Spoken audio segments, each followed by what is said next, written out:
Weight bearing as tolerated. Okay, maybe you've waited for a long time for this. Maybe you were non-weight bearing and then toe touch and then partial weight bearing and now you're weight bearing as tolerated. That's a big step in the right direction. Now, or maybe you were just weight bearing as tolerated in the first place. Maybe your doctor says you had an injury, but your weight bearing as tolerated. You may just be wondering though, what does that mean? What does weight bearing as tolerated mean? How do I do that? How do I walk like that? In this video, I'm going to show you all about that. We're going to talk about some equipment you can use if your weight bearing is tolerated, and I'm going to show you how to walk safely with those so you can improve your recovery time. Now, I'm Dr. Sean, your PT guy, and our videos help you learn how to move better and stay independent so you can enjoy your life. Let's go ahead and get started. Disclaimer!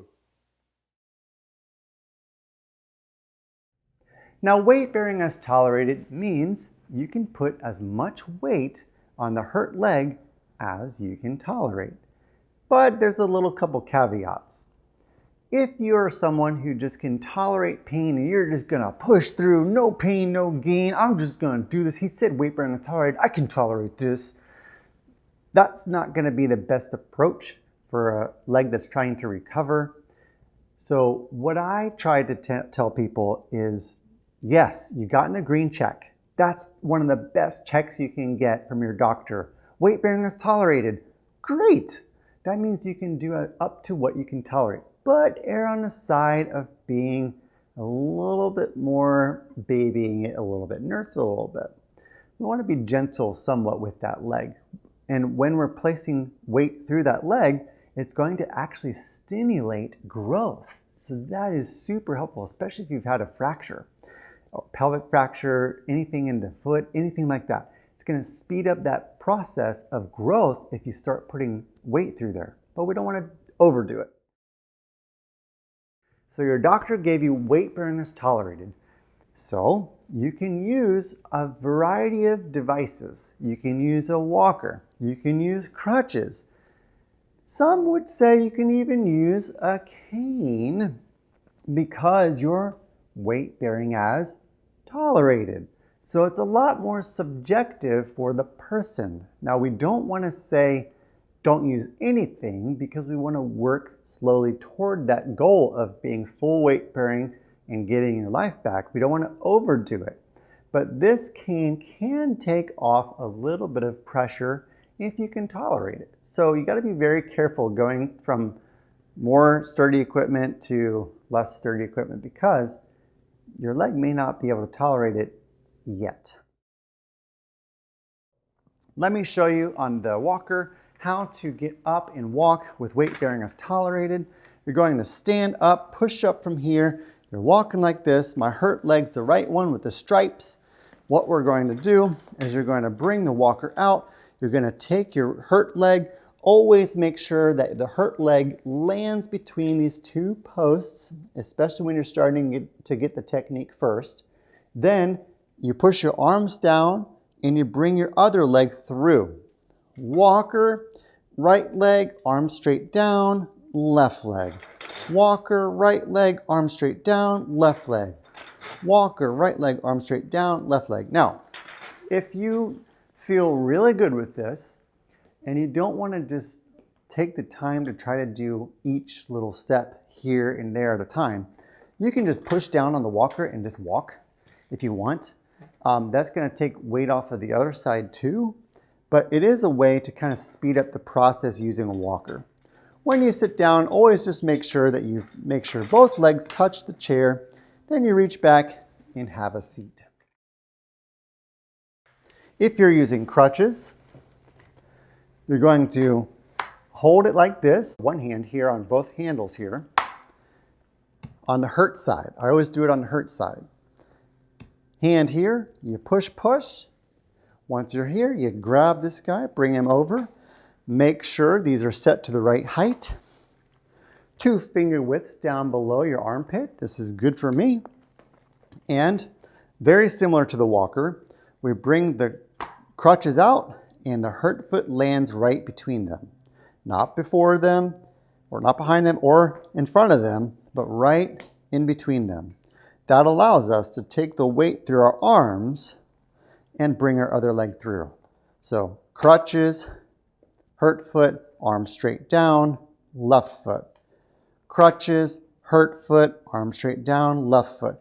And then you're going to get the hang of this and do it all at the same time. And that's going to be a lot easier for a lot of people with crutches. But if you need the stability and your balance is lacking, the walker is definitely the way to go. When you're sitting down, put the crutches in one hand like this, grab it, reach back. Notice it's still with my hurt leg. I reach back like this and I sit down. Now, if you're going to use a cane, we always want to make sure the cane is on the opposite side of your hurt leg. Now, I'm right-handed.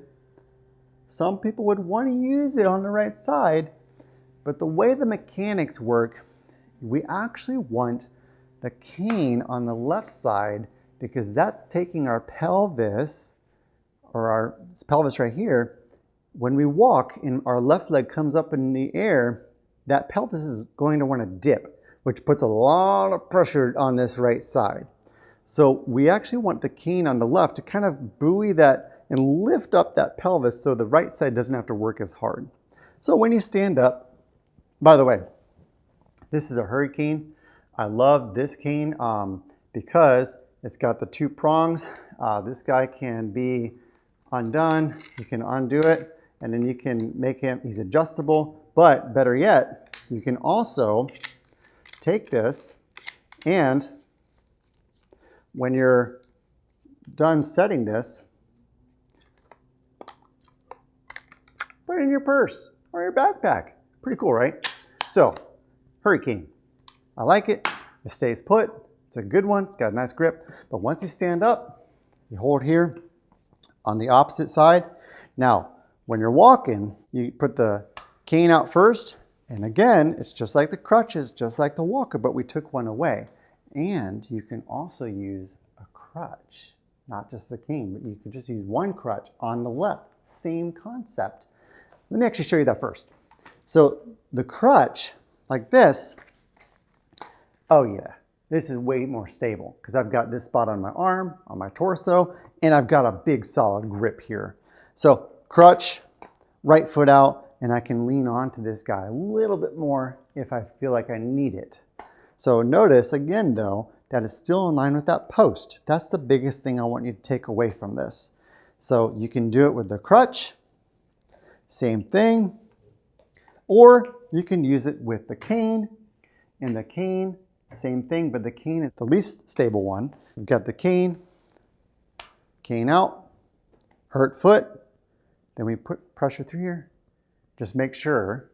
You may actually even want to do this, if you're going to use it on a cane, I like to do this in the kitchen where you're holding on with the other hand on the countertop and the cane in the other hand, just for a little bit more of a touch point to see how it's going to be. But you go like this and you go like that and you're taking some weight off. Now again, canes, oftentimes people who are weight bearing cannot tolerate. That's what it is, weight bearing as tolerated. So we don't want to jump to the cane too quickly, but it can be done. It's just for a lot of people, it's not the safest way yet. We don't want to overdo on those legs. So those are some of the pieces of equipment that you can use if your weight bearing is tolerated just before you get full weight bearing. So that's weight bearing as tolerated. Now you can move from one spot to the next spot, improve your recovery, maximize your independence, make sure you don't end up having a fall, any of that stuff. Speaking of falls, if you want more tips and training on how I teach people to prevent falls, you can find that training in the link in the description below. And if you want more videos just like this one to help you learn how to move better and stay independent to enjoy your life, click the subscribe button down below and that little bell icon, and we'll see you in the next video.